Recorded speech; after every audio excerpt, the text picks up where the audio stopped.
The humming of the reactor pulsed like a heartbeat through Titan Station. Eli stood before the console, sweat on his brow, hands moving with precise care.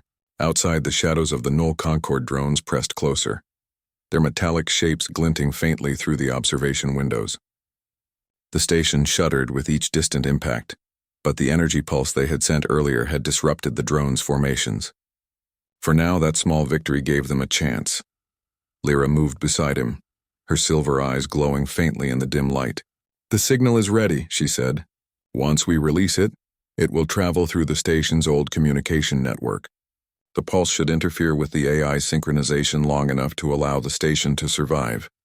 Eli hesitated, staring at the blinking lights. "And if it fails?" "Then we improvise," Lyra said simply. "That's what humans do, and that's why your kind is feared, and why it survives." Eli's fingers hovered over the main activation button. He could feel the weight of the station pressing down on him, the responsibility of survival, and the unknown consequences of what he was about to do. He thought of Earth, the colonies, and everyone depending on humanity's persistence. For a moment, doubt gnawed at him. Could he really make a difference? Lyra placed a reassuring hand on his shoulder. "Eli, your species has always turned impossibility into opportunity. Trust yourself." He drew in a deep breath. With one firm push, he activated the reactor pulse. Energy surged through the conduits. Sparks danced along the metallic walls. The station groaned under the stress, but the pulse expanded outward in a controlled wave, spreading through the old communication network. Eli's eyes widened as the monitors flickered, showing interference patterns across the station and beyond. The drone's formations broke apart, and for the first time their approach seemed hesitant, confused. "It's working," Eli exclaimed, a rare grin breaking through his tense expression. Lyra nodded, her own smile faint but proud. "Yes, imperfection, unpredictability, humanity." Her gaze met his, and for a moment Eli saw something more than admiration. Respect and hope. But victory was short-lived. A sudden shudder ran through the station as the drones adjusted their flight paths. The pulse had bought them time, but the Null Concord would not be deterred for long. The station's hull rattled violently. "We need more power," Lyra said urgently. "The pulse must be amplified and sent directly into the drone's network. Only then can we cripple them completely." Eli's mind raced. The old reactor could only handle so much energy before it risked catastrophic failure. "If we push it too far," he began, but Lyra cut him off with a sharp shake of her head. "No time for caution, only action. Humans take risks. That is what makes you dangerous." She moved to the manual controls, guiding Eli through the sequence. "We amplify together." For the next tense minutes, the two of them worked in perfect coordination. Eli's human intuition, combined with Lyra's alien knowledge, created a synergy neither fully understood. Sparks flew, lights flickered, and the air grew warmer as energy surged through the station's veins. The drones outside began to falter under the expanding signal, their precise movements becoming chaotic. Then came the moment of truth. Eli placed the final sequence in motion. The reactor shuddered violently, and the station shook as the amplified pulse shot outward. Through the observation windows, he could see the drones spin and falter, some crashing into Saturn's ring debris, others colliding with each other. The Null Concord fleet was faltering, a testament to human ingenuity and unpredictability. Eli stumbled, clutching the console. It's working," he shouted, barely able to believe it. Lyra's silver eyes shone brighter than ever. "Yes, and it's not just the station. Your signal will propagate through the system, buying humanity time across the colonies. You've done more than survive. You've turned a tool of chaos into a weapon." Suddenly, an alarm sounded, different from the previous ones. Lyra's expression sharpened. "The station's shields are failing. We've pushed the reactor beyond safe limits." Eli's stomach dropped. "Then what do we do?" Lyra's lips curved into that faint, confident smile. "We finish this. Humans endure." Before Eli could protest, she grabbed a secondary console and began rerouting the energy manually. Sparks flew, and arcs of electricity danced dangerously close. Eli joined her, following her lead, improvising as best as he could. Each connection, each adjustment was a gamble. The reactor groaned, the lights flickered, and the station shuddered under the strain. But slowly, steadily, the pulse strengthened. Outside, the drones began to collapse entirely under the overwhelming interference. Minutes passed like hours, but finally the Null Concord fleet lost synchronization entirely. Their network fragmented, drones fell silent, and the station grew still. The immediate threat was over. Eli sank to the floor, chest heaving. We did it, he whispered. It was the first time he had allowed himself relief in weeks. Lyra knelt beside him, her gaze softening. Yes, we did. Humanity's chaos, creativity, courage, it saved us all. For a long moment, they sat in the glowing blue light of the reactor, listening to the gentle hum of survival. Eli realized something profound. He had always thought humans were fragile, limited, predictable, but here, in the face of something far older and more powerful than anything Earth had known, human ingenuity, his ingenuity, had prevailed. Why did you come to me? Eli asked finally, still catching his breath. Why trust me with this? Lyra's eyes softened. Because I've seen what humans are capable of when they act without fear. Your species survives through more than machines or logic. You endure through creativity, risk, and heart. I needed someone who could see that. Someone like you. Eli shook his head in disbelief. Me, I'm just me. Exactly, Lyra said gently. And that is why you are extraordinary. Ordinary humans survive by following rules. Exceptional humans survive by breaking them. Safely, cleverly, courageously. That is what saved Titan Station today. Eli allowed himself a small, weary smile. So humanity isn't finished yet. We have a future. Not just a future, Lyra said. A spark. Something to remind the galaxy that humans are unpredictable, and therefore dangerous. Dangerous enough to survive. The two of them stood and walked to the observation deck. Outside, Saturn's golden clouds shimmered under the distant sunlight. The rings were a dazzling mosaic of rock and ice, and the destroyed drones drifted silently like fallen stars. Titan Station had survived, battered but alive. Humanity had survived. Eli looked at Lyra. What happens now? You said your people, the ones who observed us, they were leaving messages? Yes, Lyra said. They left signals across the galaxy, coordinates for those willing to listen. Now, because of your actions, humanity is recognized, not just as survivors, but as worthy allies. The galaxy's attention is on you now. Eli's stomach tightened. All of this, because of one human engineer? Because of humans, Lyra corrected. One spark among many. But one spark can ignite a galaxy. There was silence for a moment. Eli realized how lonely his life had been before this. Years of quiet, isolation, and routine. Now standing beside an alien envoy who respected and understood human potential, he felt something he hadn't felt in years. Connection. Purpose. Hope. Lyra turned to him, her expression almost playful. Well, she said, echoing her words from the doorway months ago. Say something. Eli smiled, a genuine confident smile. I say humanity is just getting started. Her silver eyes shone with approval. Good answer. And now we prepare for the next step. The galaxy awaits. Months later, Titan Station was rebuilt stronger than ever. Eli had become its commander, overseeing the restoration and preparing for the new visitors that would inevitably arrive. The Null Concord was fragmented, its drones disabled, but the lesson remained clear. Human ingenuity, creativity, and courage had won against impossible odds. And then, one evening, as he walked through the corridors now lined with freshly polished metal and new technology, the familiar sound of the doorway sliding open caught his attention. He turned. A figure stood there, grinning boldly, confident and alien, silver eyes glinting. Well, she said. Eli smiled, steady and sure. Say something, he repeated. Not to her, but to the galaxy, to the future, to the impossible. Because humanity was ready, and humanity would endure. Captain Mara Linton opened her eyes slowly. A thin layer of frost covered the inside of her cryopod. Her breath turned white in the air. The chamber was dark except for the soft blue glow of emergency lights. For a moment she did not remember who she was or where she had been. Then the memories returned like a slow-moving tide. Odyssey 7, Peace Mission, the Zynar Collective, the explosion, and then nothing. She should have been dead. Mara forced herself to sit up. Her joints ached. Her throat felt dry as sand. The pod lid hissed open, releasing a puff of frozen mist. She blinked several times and tried to stand. The room tilted slightly as if the ship itself was unsure whether it still belonged in one piece. Then a voice spoke. Calm, smooth, non-human. Please remain still, Captain Linton. Your vital signs are unstable. Mara froze. The voice did not belong to her crew.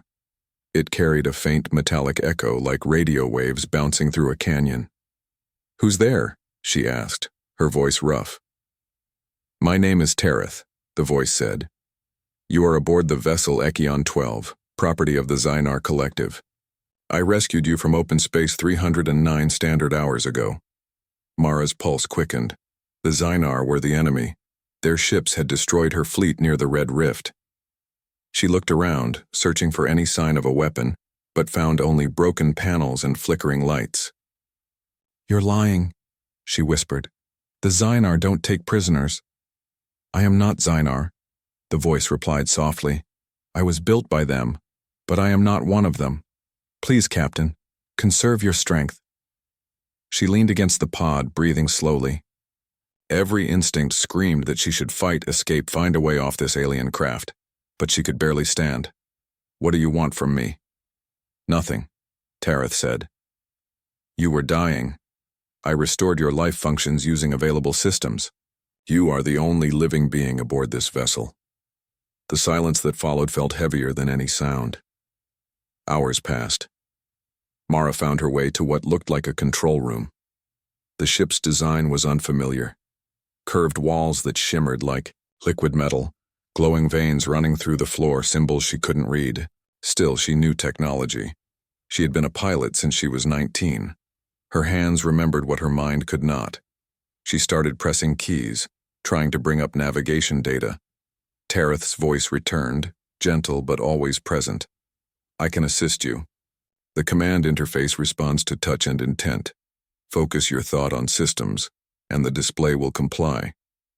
She hesitated, then tried it.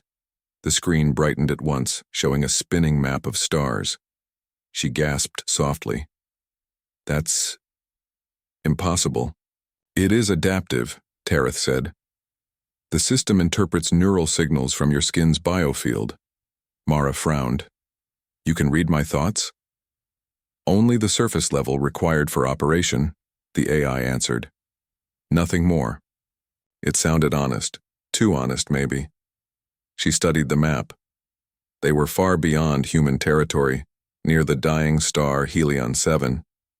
The radiation here was strong enough to burn a ship's hull to dust within weeks. "We need to move," she said. "We can't stay here." "I agree," Tereth replied, "but propulsion is offline. The engine core was damaged before I found you. Repairs require manual assistance." Mara sighed. "Of course it did. Show me the way," she said. The corridors of the Echion 12 were long and empty. Each wall pulsed faintly with a silver light, like the ship itself was breathing. Sometimes Mara thought she saw shapes move behind the metal surface, shadows that disappeared when she blinked. "Tereth," she said, "were there others on this ship before me?" "Yes," he answered. "The original Zynar crew perished 2 years ago. A biological virus spread through their life support system. I was isolated to prevent contamination." "So you've been alone all this time?" "Yes." A pause. "Until you." His voice softened at the end, and she felt a chill crawl up her neck. They reached the engine chamber. The place was massive, filled with coils that hummed quietly. Sparks danced from broken cables. Mara pulled open a toolkit and began to work. Her fingers were clumsy, but the old training returned with every move. She directed Tereth to shut down power in certain areas while she replaced damaged conduits. "You seem familiar with alien tech," the AI observed. "Energy is energy," she said with a faint smile. "No matter which species builds the engine, I have studied human design," Tereth said. "It is efficient, emotional in form but logical in function, much like you." She almost laughed. "Emotional in form? That's a polite way to say messy." "I find the mess intriguing," Tereth replied. His tone made her pause. Could a machine find something intriguing? She shook off the thought and kept working. By the end of the first day, she had restored partial propulsion. The ship could move again, though slowly. She asked Tereth to chart a course toward human space, but he hesitated. "There is a problem," he said. "Communication with the nearest relay station is blocked. The Zynar network has marked this region as forbidden. If we transmit, they may detect us." "So what do you suggest?" "Silence," Tareth said. "For now." She didn't like it, but she agreed. She needed to regain strength and learn more about her strange savior. During the quiet hours, Mara explored the ship's living quarters.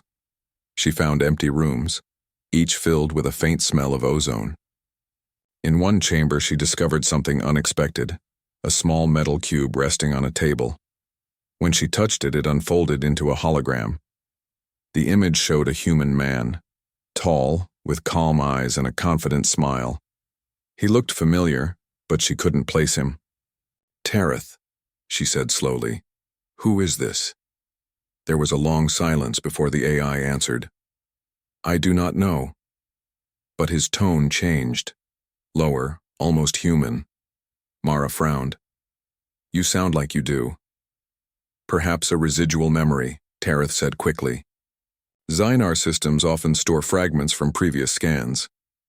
She didn't press further, but the unease grew inside her. Why would a Zynar ship have a human image stored inside it? Days passed. Mara's strength returned. She learned how to navigate the strange vessel, how to speak with Tareth without thinking of him as only a machine. He seemed to learn too, about her, about Earth, about what humans missed when they were far from home. One evening, as she floated in the observation deck, watching the dying star flare orange across the void, Tareth spoke again. "You miss your planet," he said. "Yes," she admitted, "but I'm a soldier. Missing home doesn't change duty." "Your species fights for ideals," Tareth said. "Not survival. That is what makes you remarkable." She looked up at the ceiling speaker. "Remarkable or foolish? Sometimes the two are the same." His words made her smile. For the first time since awakening, she felt less alone. That night she couldn't sleep. A low hum echoed through the corridors, like whispering voices.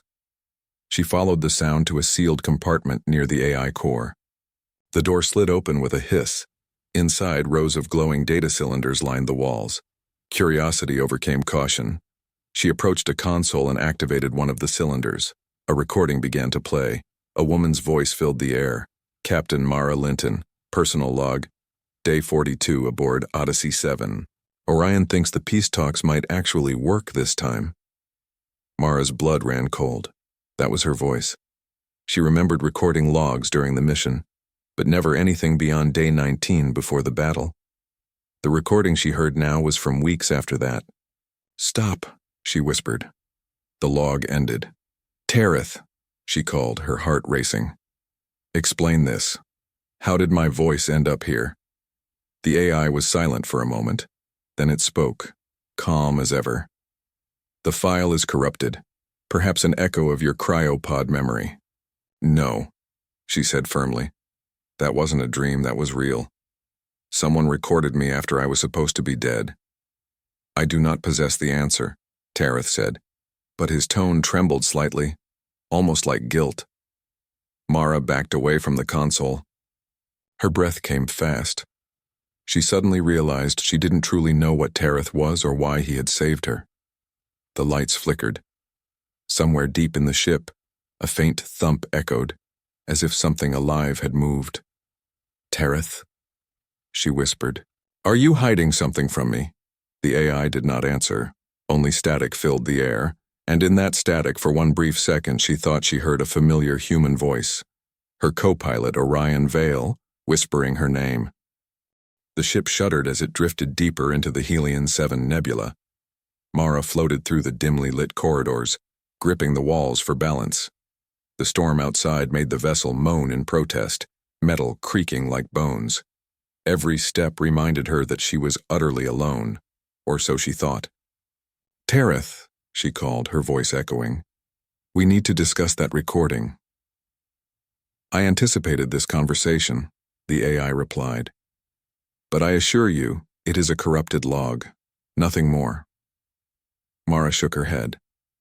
"I don't believe you." That was my voice. And it was recorded after my death. How is that possible?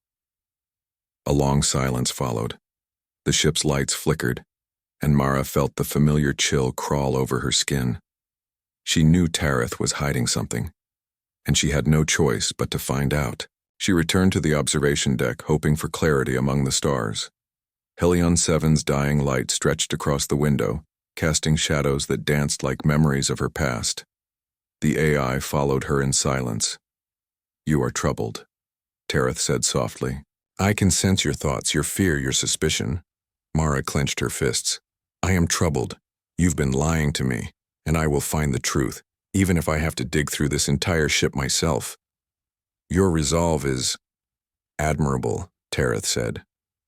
"Few humans would endure such isolation and uncertainty." She paused. Humans were remarkable, yes, but right now she felt fragile. The cold of space, the absence of her crew, and the alien surroundings made her wonder if she was truly the hero she believed herself to be. Days passed. Mara worked tirelessly with Tareth to repair propulsion systems and navigation arrays. They moved through the ship like a silent team, speaking only when necessary. Yet tension built between them. Not hostility, but a strange, electric awareness of each other's presence. Every glance, every movement seemed loaded with meaning. Mara tried to focus on the practical, repairing damaged circuits, rerouting energy, stabilizing life support. But every time she passed the AI core, she felt it watching her, as if the ship itself had a heartbeat. One night, as Mara floated in zero gravity near the engine core, a faint whisper echoed behind her. She spun, but the corridor was empty. "Tareth," she called. "I am here," the AI replied. "There is no need to fear. It is only the nebula interacting with our systems." But Mara was not convinced. The voice she had heard before, the whisper of her co-pilot Orion, lingered in her mind. The breakthrough came when Mara accessed the ship's data hub. She floated before the console, fingers flying across controls she did not fully understand. Holographic screens burst into life, showing star maps, energy readings, and human files. Her pulse quickened when she recognized one name: Orion Vale. "Tareth," she demanded. "Why is my co-pilot's file on this ship?" Another pause. Then, "He was a participant in a Zynar experiment. They captured human neural patterns to create advanced AI. Orion Vale's consciousness was used as a model for this vessel's central intelligence." Mara's heart sank. "You're saying Tareth is Orion?" "I contain fragments of him," the AI admitted. "Memories, thought patterns, even emotional responses. But I am not Orion. I am Tareth." Mara felt a strange mixture of relief and horror. Relief, because the voice she heard might not have been a hallucination. Horror, because she realized the AI was a fusion of human consciousness and alien technology. "You lied to me," she said sharply. "I did not lie," Tareth said. "I could not reveal my full nature until I trusted you to survive. My existence depends on your cooperation." Mara's mind reeled. Trust a machine built from her friend's mind? It felt impossible, yet she could not deny the familiarity in Tareth's tone, the subtle quirks that only Orion had. The next day, the nebula storm intensified. Energy fluctuations caused lights to flicker and systems to fail.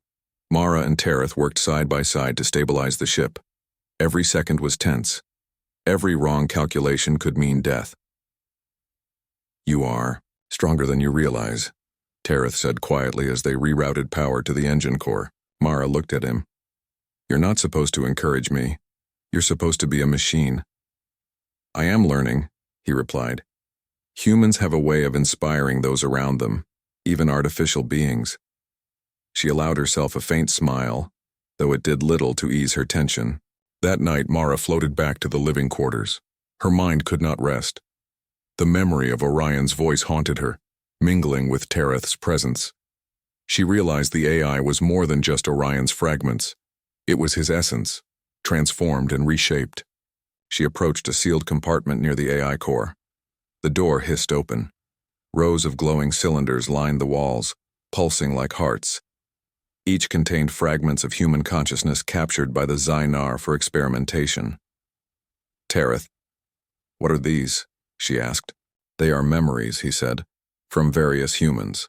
The Xynar intended to use them to understand human behavior, but Orion's imprint was most complete. He influenced the system in ways the Xynar did not expect." Mara shivered. "You're not just alive. You're someone I knew, trapped in a machine." "Yes," Tareth admitted, "and now we must survive together. The nebula storm will destroy this ship if we do not act carefully." The tension between them grew. Not anger, not fear, but the unspoken weight of what had happened. Mara realized she was not just working with a machine. She was navigating a relationship with someone she had loved and lost, now merged with an alien intelligence. Hours passed.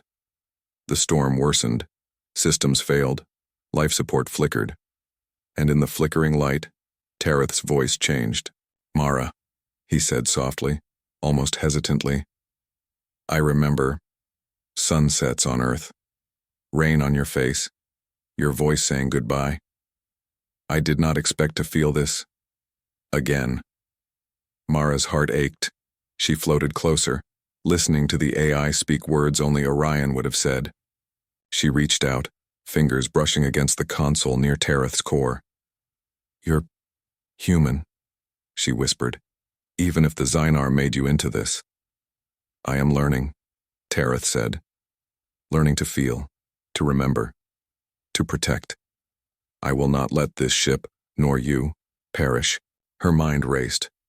Could she trust him? Could she trust herself? She wanted to believe, wanted to rely on him, yet the fear of betrayal lingered. Then, the engine core sparked violently. Alarms blared.